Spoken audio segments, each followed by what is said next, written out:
Assalamualaikum warahmatullahi wabarakatuh. 2.3 A9. Koneksi antar materi coaching. Oleh Darul Puswantoro. 2.3 A9. Koneksi antar materi coaching.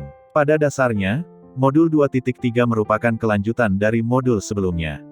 Dalam modul 2.3 ini sahabat guru penggerak akan mempelajari mengenai pembelajaran yang berpihak pada murid. Antara lain, 1. Pembelajaran berdiferensiasi, rancangan pembelajaran sesuai kesiapan belajar, minat dan profil belajar murid. 2. Pembelajaran sosial emosional, pembelajaran yang memperhatikan aspek psikologis murid. 3. COACHING, mengajukan pertanyaan untuk menggali segala potensi dan kemampuan yang dimiliki murid dengan tujuan membimbing dan mengarahkan untuk mencari solusi. Definisi coaching. Coaching adalah sebuah proses kolaborasi yang berfokus pada solusi, berorientasi pada hasil dan sistematis, di mana coach memfasilitasi peningkatan kinerja kerja, pengalaman hidup, pembelajaran diri, dan pertumbuhan pribadi dari coachee. Perbedaannya dengan mentoring dan konseling.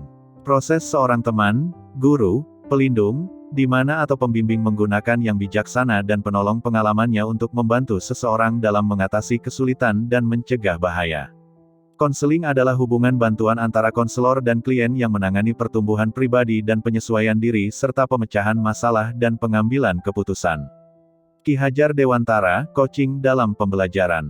Pendekatan coaching menjadi salah satu proses, menuntun, kemerdekaan belajar murid dalam pembelajaran di sekolah yang dapat membuat murid menjadi lebih merdeka dalam mengeksplorasi diri dan mengoptimalisasikan potensi guna mencapai tujuan pembelajaran.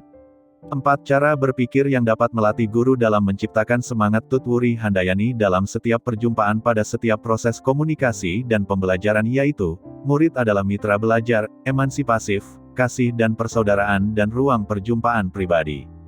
Pelatihan keterampilan dasar. Ada 4 keterampilan dasar dari proses coaching, diantaranya. 1. Keterampilan membangun proses dasar coaching. 2. Keterampilan membangun hubungan baik. 3. Keterampilan berkomunikasi. 4. Keterampilan memfasilitasi pembelajaran. Model pembinaan Tirta. Tujuan, menyampaikan tujuan coaching. Identifikasi, memberikan pertanyaan-pertanyaan dan umpan balik yang mengarah pada potensi coachee. Rencana aksi, memberikan pertanyaan dan umpan balik mengenai rencana aksi coachee dalam menyelesaikan pertanyaannya. Tanggung jawab, memberikan pertanyaan dan umpan balik mengenai komitmen coachee dalam menjalankan rencana aksinya.